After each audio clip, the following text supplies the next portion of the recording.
గంటన్నర సేపు అనర్గళంగా తెలంగాణ ప్రయోజనాల కోసం మరీ ముఖ్యంగా పాలమూరు రంగారెడ్డి ఎత్తిపోతల పథకం మీద కేసీఆర్ గారు ప్రెస్ మీట్ పెట్టి సూటిగా రేవంత్ గారి ప్రభుత్వాన్ని మరి కేంద్రంలో ఉన్న బీజేపీ డిసెంబర్ 2024లో ప్రాజెక్టు యొక్క డిపిఆర్ని తిరిగి పంపిస్తే ఎందుకు కాంగ్రెస్ ప్రభుత్వం మౌనంగా ఉంది?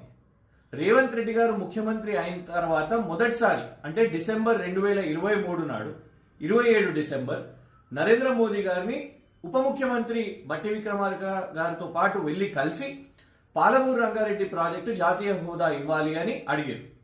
రాష్ట్రానికి వచ్చిన తర్వాత కేంద్రం సానుకూలంగా ఉంది, జాతీయ హోదా ఇస్తుంది అని కూడా పేపర్ స్టేట్మెంట్స్ ఇచ్చారు. ఇవన్నిటి విషయం మీద సూటిగా కేసీఆర్ గారు ప్రెస్ మీట్ పెట్టారు.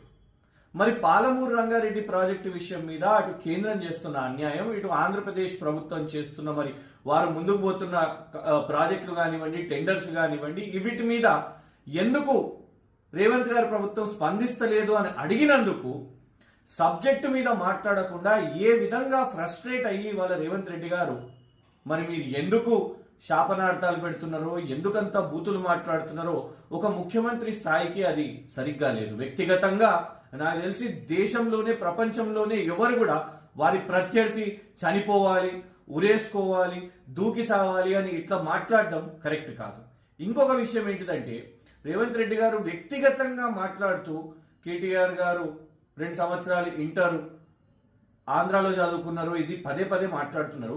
రేవంత్ రెడ్డి గారు మిమ్మల్ని సూటిగా ఒకటే ప్రశ్న అడుగుతా. ఆంధ్ర అని మీరు పదే పదే అంటున్నారు కదా, మీకు నిజంగా కూడా ఆ హక్కు ఉన్నదా, నైతిక హక్కు ఉన్నదా? ఎందుకంటే మీ ఇంట్లో మరి ఇల్లరికం తెచ్చుకున్న ఏదైతే మీ అమ్మాయిని మీరు ఇచ్చిన కుటుంబం ఏదైతున్నదో, మీ అల్లుడు భీమవరానికి చెందిన వ్యక్తి గొలుగూరి సత్యనారాయణ రెడ్డి. ఎవరైతే ఆ ఫ్యామిలీకి చాలా ఫ్రాడ్ కేసెస్ ఉన్నాయో, చాలా మరి బ్యాంక్స్ దగ్గరికి వెళ్ళి డబ్బులు తీసుకొని ఆ బ్యాంకులు నోటీసులు ఇచ్చిందో వాళ్ళు భీమవరానికి చెందిన వాళ్ళు. మీరు పొద్దున్న లేస్తే మీ అల్లుడేమో భీమవరం, మరి మీ అమ్మాయిని భీమవరానికి ఇచ్చి ఆంధ్రాకి ఇచ్చి ఇక్కడ కేటీఆర్ మీద పడే ఊకే పదే పదే అదే స్పీచ్ల్లో ఆయన 2 సంవత్సరాలు ఇంటరు అక్కడ చదువుకున్నాడు, గుంటూరు వికాస్లో చదువుకున్నాడు. మీకే సబ్జెక్టు లేదా, విజన్ లేదా? లేదు. కనీసం ఈ నిజాన్ని అంటే మంచితనం, కేటీఆర్ గారు కేసీఆర్ గారు మీ కుటుంబ సభ్యుల గురించి మాట్లాడరు అనే మంచితనాన్ని మీరు అడ్వాంటేజ్ గా తీసుకుంటున్నారు. మాకు కూడా ఇప్పుడు మాట్లాడాలని లేదు, కానీ ఇవాళ కూడా ఇన్ని సంవత్సరాల తర్వాత కూడా మళ్ళీ గదే స్పీచ్ చెప్పడానికి బోర్ కొడతలేదా మీకు?